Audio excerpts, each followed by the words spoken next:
இந்த தகவல் இவ்வாறு தரப்படுகிறது. வீரகேசரி பத்திரிகையினுடைய பிரதான தலைப்புச் செய்தி: இலங்கை தமிழர்களுக்கு இந்தியா முன்னேற்றம். இந்திய துணை ஜனாதிபதி ராகலையில் தெரிவிப்பு, விடுவிப்பு திட்டங்களையும் பார்வையிட்டார் என்பதாக இந்த செய்தி அமையப்பெறுகிறது.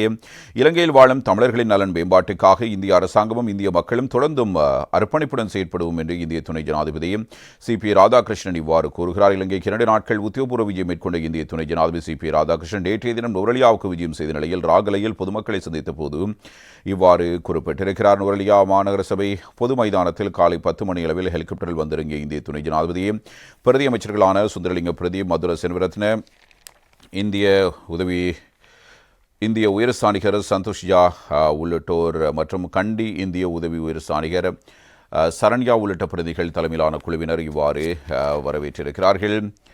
இந்திய வம்சாவளி மக்களுக்காக இந்திய அரசாங்கத்தினால் வழங்கப்பட்ட விடுவிப்பு திட்டத்தை பார்வையிடும் வகையில் இந்த உத்தியோகபூர்வ விஜயம் அமைந்திருந்தது. அந்த வகையில் நேற்று காலை 10:30 மணியில் ராகல லேட்டஸ்டில் சூரியகாந்தி தோட்டத்தில் அமைக்கப்பட்டுள்ள 166 இந்திய விடுவிப்பு திட்டத்தை இந்திய துணை ஜனாதிபதி பார்வையிட்டார். இதன்போது இந்திய துணை ஜனாதிபதியை காண ஒன்று திரண்ட மக்கள் மத்தியில் தமது விஜயம் தொடர்பில் அவர் கருத்துக்களை வெளிப்படுத்தியிருக்கிறார்.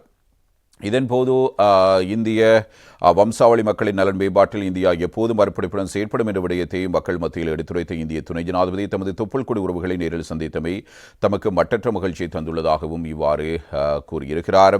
இதேவேளை இந்திய விடுவிப்பு திட்டத்தின் ஒரு அங்கமாக ராகலையில் நிர்மாணிக்கப்பட்ட இந்திய வீடுகளை பார்வையிட்ட ஜனாதிபதி அங்கிருந்து அப்பயனாளிகளை கைகூப்பி வணங்கி சிறுவர்களுக்கு இனிப்புகளை வழங்கி அவர்களை மகிழ்வித்திருந்தார். மேலும் மிகவும் எளிமையாகவும் அம்மக்களுடன் கலந்துரையாடி அவர் புகைப்படங்களையும் எடுத்துக் கொண்டார். அங்கிருந்த மக்களை சந்தித்த கையோடு பயனாளர்கள் வீடுகளுக்கு சென்று அவர்களுடன் சகஜமாக உரையாடியிருந்தார். இதன்போது அந்த மக்களின் வாழ்க்கை தரம், இந்திய விடுவிப்பு தொடர்பான அவர்களது அபிப்பிராயம் உள்ளிட்ட பல விடயங்களை நேரடியாக கலந்துரையாடி கேட்டும் அறிந்து கொண்டார்.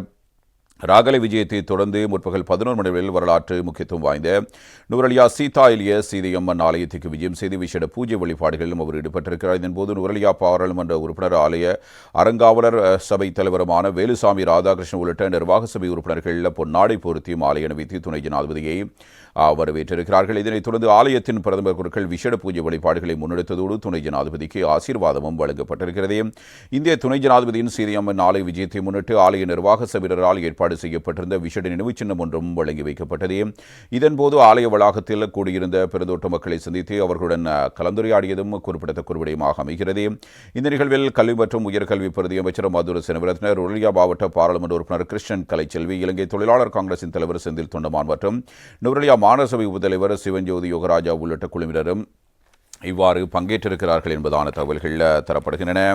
இதிலும் பிரதானமாக இந்தியாவில் சீதை சிறை வைக்கப்பட்டிருந்த அசோகவனத்தில் ஓடும் சீதா நதியில் காணப்படும் தண்ணீரில் மிதக்கும் அதிசய கற்களில் ஒன்றை ராமாயணத்துடன் தொடர்புடைய ஆலயமாக போற்றப்படுகிற வரலாற்று சிறப்புமிக்க சீதா எலிய சீதையம்மன் ஆலயத்துக்கு வழங்கி வைக்குமாறு இந்திய துணை ஜனாதிபதி CP ராதாகிருஷ்ணனிடம் ஆலய அறங்காவலரும் பாராளுமன்ற உறுப்பினருமான வேலுசாமி ராதாகிருஷ்ணன் கோரிக்கை கடிதம் ஒன்றை கையளித்திருக்கிறார். நேற்றைய தினம் நுவரெலியாவில் அமைந்துள்ள வரலாற்று முக்கியத்துவம் வாய்ந்த நுவரெலியா சீதா எலிய சீதையம்மன் ஆலயத்துக்கு இந்திய துணை ஜனாதிபதி விஜயம் மேற்கொண்ட போது இந்த கோரிக்கை இவ்வாறு விடுக்கப்பட்டிருக்கிறது. இதன்போது நுவரெலியா மாவட்ட பாராளுமன்ற உறுப்பினரும் ஆலய அறங்காவலர் சபை தலைவருமான வேலுசாமி ராதாகிருஷ்ணன் உள்ளிட்ட நிர்வாக சபை உறுப்பினர்கள் பொன்னாடை பொருத்தியும் ஆலய அணிவித்து துணை ஜனாதிபதியை வரவேற்று கௌரவித்ததோடு சேர்த்து இந்த கோரிக்கையினையும் இவ்வாறு விடுத்திருக்கிறார்கள்.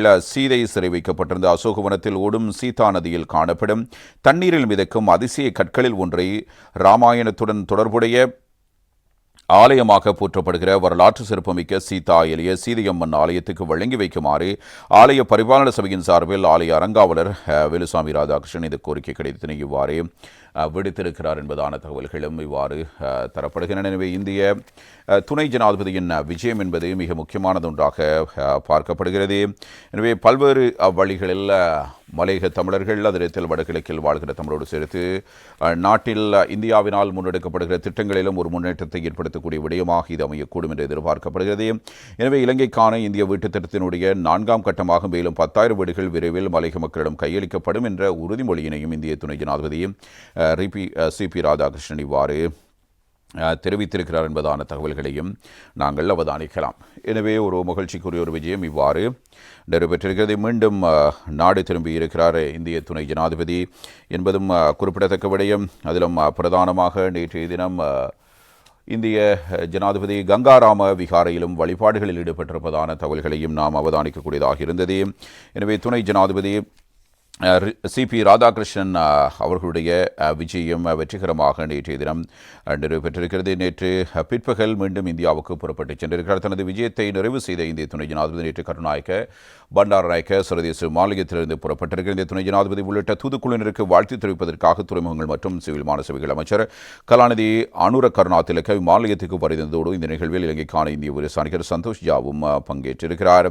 இந்திய துணை ஜனாதிபதி நேற்று முன்தினம் 19ஆம் தேதி இலங்கைக்கு விஜயம் செய்திருந்தார் என்பதும் குறிப்பிடத்தக்கது. ஜனாதிபதி அனுரகுமார் ஜனநாயக்க, பிரதமர் ஹரணி அமரசூரிய, எதிர்க்கட்சித் தலைவர் சஜித் பிரேமதாஸ் ஆகியோரோடு இருதரப்பு பேச்சுவார்த்தைகள் அவர் மேற்கொண்டதோடு இலங்கையில் வசிக்கும் இந்திய சமூகத்தினரை சந்தித்த இந்திய துணை ஜனாதிபதி பம்பலப்பிட்டி கதிரேசன் கோயில் மற்றும் ஹூண்டுப்பிட்டி கங்காரம் விகாரை ஆகியவற்றுக்கு சென்றும் வழிபாடுகளில் ஈடுபட்டிருக்கிறார். எனவே 2 நாள் உத்தியோகபூர்வ விஜயத்தின் 2ஆம் நாள் நேற்று இந்திய துணை ஜனாதிபதி நுவரெலியா பகுதியில் இந்திய உதவியின் கீழ் இலங்கையில் நிர்மாணிக்கப்படும் வீட்டுத் திட்டங்களை பார்வையிட்டதோடு அங்கு மலையக மக்களையும் சந்தித்து நுவரெலியா சீதாலியா மன்னான் கோவிலில் வழிபாடுகளிலும் பங்கேற்று தனது உத்தியோகபூர்வ விஜயத்தை இவ்வாறு நிறைவு செய்திருக்கிறார்.